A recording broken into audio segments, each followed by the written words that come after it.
Welcome back everybody, IAmAMusicNerd here. In today's video, we're going to be talking about selling out and whether it still exists in the music industry anymore. Before we get into it, if you enjoy the content of this channel, hit the like button down below, hit the subscribe button down below. Let's keep this channel growing. If you're a return subscriber, hit the notification bell to be alerted for new content. I usually upload every Mondays and Thursdays. What does selling out actually mean anymore? Does it actually exist anymore? And I wanted to talk about this because, recently Travis Scott has been doing these meal commercials. I'm Travis Scott. This is my McDonald's order. Follow me. Here's my quarter pounder with lettuce, pickles, onions, ketchup, mustard, and bacon. This is not a new thing, obviously. We have seen artists connect with corporate brands before. Lil Yachty doing Sprite commercials, Vince Staples doing Sprite commercials.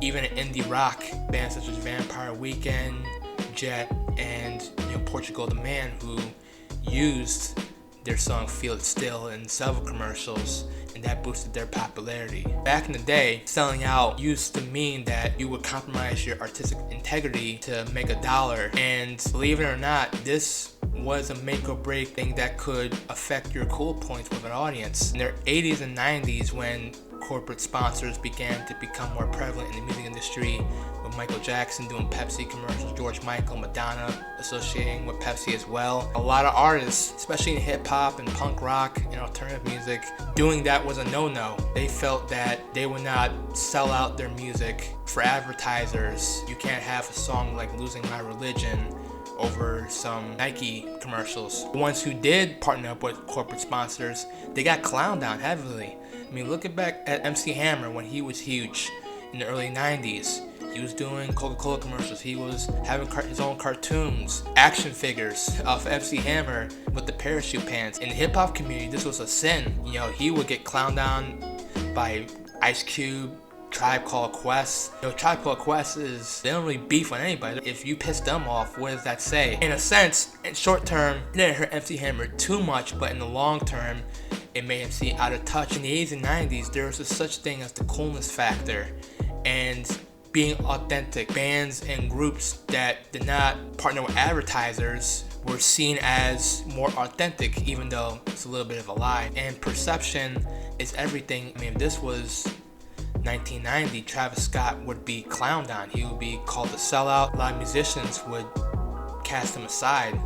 But now this is perfectly normal, and this has been a trend for the past couple of decades. Seeing Diddy partnering up with Cristal and Jay-Z referencing corporate sponsors in his raps. I mean, even Vince Staples. What's the first lyric that you hear in North North? Now, how did this attitude shift?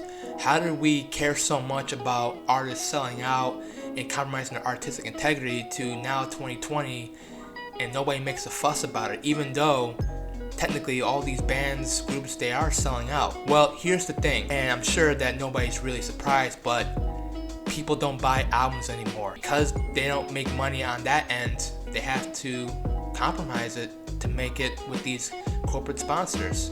I mean, a guy like Vince Staples, is he selling a lot of albums? Is he really making that much on his albums? No. But partnering up with Sprite, doing commercials, not only is that going to boost his popularity, but it's also going to make him more financially successful in the long run. Also, a lot of these groups see these commercials as a way to, like I said, boost their popularity. I pointed out Portugal the Man earlier, and that song Feel It Still, because it was in a vitamin water commercial, people became interested in the song and streams went up and it became a top 5 hit, nominated for a Grammy, and it allowed the band to headline tours. And because Portugal the Man was an indie rock band, but that hit and that boosted their popularity like sky high, and now they're one of the top alternative rock bands that come out the past couple of years. Then you also gotta look at the angle of this. A lot more artists are trying to become entrepreneurs. You see Rihanna opening her own fashion line, Kanye West,